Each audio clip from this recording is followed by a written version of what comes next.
students, I'm always a believer that you as students can provide you know, some very strong examples and give some credible information and ways of having us think about it, so I'm open to ideas. I don't have the answers, to be very honest, and you know, I know that if I buy something and it's mine, I want people to respect that. So I think you're not unlike any of the adults or students that own something. So we have to figure out a way if we want something to happen. That's usually how things evolve in schools or any bureaucratic institution. So I appreciate the opportunity to talk about it, and I appreciate your ideas. Along with electronics, I know people during like classes, if the teachers give us downtime to work on stuff, before some teachers used to allow us to listen to music, which actually really helps students focus on what they were doing and not on the people around them. Where this year a lot of teachers, it's no music, no nothing during class, which I feel personally is more of a distraction because you get more focused on the people talking around you. Is there some way that like something could be set up so that we could listen to our music during class, during downtime, and during study hall now? It's interesting, over the years, you know, when you're in this long enough, you see different teaching strategies and techniques that are used. I'm a music fan, okay? When I go home and I'm working on whatever it is I'm working, I'm usually sitting there with a glass of soda and music going on, because I need something going on, something that motivates me to stay focused. But there are other students that need total silence. And that's their best approach. I like it when I hear classical music or some form of music that is kind of comforting in a classroom, low enough that's not distracting. I always think that kind of sets a tone or a mood. I guess it's really teacher driven in terms of what they like. There are some teachers that will run music, especially during work that you're doing, if you're researching and that kind of thing. I think you have to ask the class. I think you have to be aware of the learning styles of students. And as I said, there are some that need total silence, and there are others of us that enjoy having some sound going on. I think you're also talking about the use of iPods, and you know, I'll be honest with you, I'm kind of, the jury's out for me on that. You know, do I not? But again, I will tell you that times change, and I think we have to look at what keeps students focused, not so much what they like, because there are many things in life, there are many things now that I like that I can't have. I would like to be independently wealthy and sitting on an island on those days but that doesn't happen. So we have to look at how it can tie into the educational community, because that's what you're really here about. You know, you're here to get the education. You're at that stage now where you're just right before you control your lives. And so it is a hard call. I don't have the answer for that. But again, you know, I think we have to be open to discussing it. And if we together can look at that, there is board policy about technology, no question about it. But I've seen that change over the years. So I think we just have to keep talking about it and see the direction we might want to move in. It might sound like a political answer, but I'm trying here. I think what I'm saying is, I think if we can sit down together, we might come up with some solutions. Oh, I have one more question. You were talking about some students would prefer complete silence when they work. We could just use like headphones from our iPods, just like plug them in. I knew you were going to say that. I know you explained that, but I had to ask. Yeah, I think again, as I said, I think that could be a variation onto how to handle it. There's a level of comfort, and I have to say that it really does go back to, will the entire student body understand ownership, and what that means not only to what is yours, but what that means in terms of space and responsibility and those kinds of things. So it's worth investigating. You know, as I said, when I went to school, it was different. And it is different almost in 5-year intervals. So I'm certainly willing to take a look at the issues that we're discussing and seeing where we can go. I have questions about other new policies that we have going on.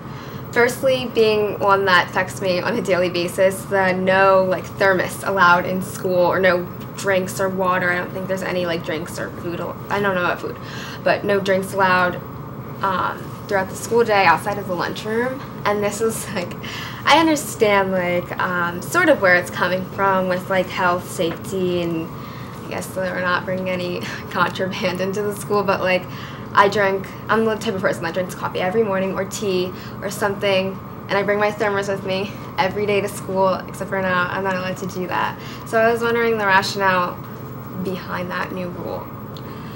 I don't know whether it's a new rule, because it's certainly not one or that newly enforced. Yeah, newly enforced. Well, how about if we save that one for the next Okay. meeting? That way I can prepare an answer better, and we can discuss that in greater depth, and I'll certainly get some feedback from the staff's perspective as well. Okay. But, again, a good issue. As I've said often, if some people are drinking coffee and soda and water and whatever, it's hard to say to others, you can't. But we can discuss that as another topic. I have a question about the cell phones. Some cell phones have calculators on them. Why can't we use them as calculators in school? Good question. Don't know, except that the phone is an issue. So, again, that might be something that we draft as, here is another way that the cell phone is used effectively. It's really about the cell phone. And I know cell phones. I had a BlackBerry, now I have an iPhone, and they can do a lot of things. I'm still learning. So, as I said, I think we just have to look at it as a whole unit. The phone use in its entirety. But it's a good question. For electronics, I think the less likely to get stolen if either you keep it in your pocket and your backpack, and at a gym you lock it up. As long as you keep an eye on it, I don't think it would really get stolen. So it's really your responsibility to True, and that's the key word, responsibility, and how that plays out throughout the school day, because you're not always in the same place. You go to a gym, or you're in sports, and we've seen sports bags, people go into those and that kind of thing. But it shouldn't be based. The policy should not be strictly based on the fact that things could be stolen. There's got to be a broader scope to that, and there are a lot of reasons, the focus issue and many other things. And from your perspective, it's not. Probably from the adult's perspective, it is. And you know what? That's why there's two perspectives in things most times. But there's also some legal and who's responsible if something gets stolen. Is the school held, responsible for it? Many times it comes down to, they are. And, then you have insurance and those kinds of things that play in. So there's a lot of legal matters as well. It's not just based on things that you and I, process. There are strict policies I've read about on the use of electronic devices in school, but could we use the devices in a more educational way? Is it possible? As we've heard, you can use iPods for calculators, and they're also great web browsers. We've noticed that kids bring in laptops and they bring in computers and they surf the web and they use it for educational purposes. Is it possible in the near future to be able to use small iPods at PSPs and sort in? I certainly hope so. I mean, I've written grants over the years to be able to do that. Palms, handheld Palm, going back a couple of years, they were very effective. In taking them out in the fields and being able to input data and then coming back and reporting out to an entire class. So I fully expect that to happen. It's always interesting as things change. There were rules at one time for the newness of things, and then all of a sudden they became part and parcel of the learning. So I fully expect to see that, probably before too long. And that's why we went wireless, so that, if you did want to bring in your own laptop, you could do that. I don't think we're too far away from that. Good point. Any other? I don't think just skimming through the rule book. We've talked a lot today about new policies and new rules that we've looked through, but coming from the middle school, I've noticed an absence in the rules and PDAs. In middle school, there was quite strict policies on it. We looked through, there was no hugging, no affection in any way.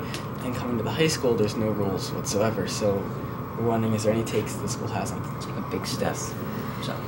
You know, now are we on hugging or in general, there's no rules at all. I'd have to have another one for the hugging issue. I think it's just part of the natural progress and of how we grow up. You know, middle school, and all of us were together at one point there too. Middle school, you're going through a lot of different things. There's hormonal changes, there's peer issues. So there are more rules there than as you get to the high school. But I'm sure that there are considerable rules in your mind here that you would like to change, or, and I'll be honest, when you're my age, there are rules as well. They just don't seem like rules. But, maybe the topic of rules would be another show. That would be an interesting one. We could have all kinds of people in here. All right? Anything else with regard to webs, internet? I have one last question Yeah. about iPods. Currently, I think that some teachers can let you use them and some don't. Like, is the rule teacher's choice, or is it a strict ban on iPods? Excellent question. You know what, I will have to go back and look at that one a little bit. I think teachers that want to be creative, innovative, I think all teachers want to do that. But I think that there are some teachers that are really very technologically sound. They're savvy in that way. They themselves have learned a lot about technology, and they're comfortable allowing it in the classroom. Part of me, I do not want to stifle that, either on the part of students or on the part of staff that want to take ownership, want to be creative in that. So usually what they'll do is they'll come in and they'll say, Lynn, Ms. Fields, we want to do X, Y, and Z. This is the premise. This is the rationale that we're going to use. These are the expectations that we have. And this is the end result that we want the students to come away with. In that case, I think it's important to let them have that creativity. So my thinking is I don't want to say no. And I think it just, I think that's how technology is going to evolve. So the excellent question. No one defined or definitive answer on it, but I would hope I've seen education shift by the creativity of both the student body and the instructional staff. So I'm going to kind of play with that one. And if there are teachers out there that want to do it, let's go for it. Okay. Well, I think that's a wrap. I love being put on the spot. I hope I gave them some responses effectively, but I want to thank them very much. I look forward to having this opportunity to talk to students again in the future. Thanks a great deal.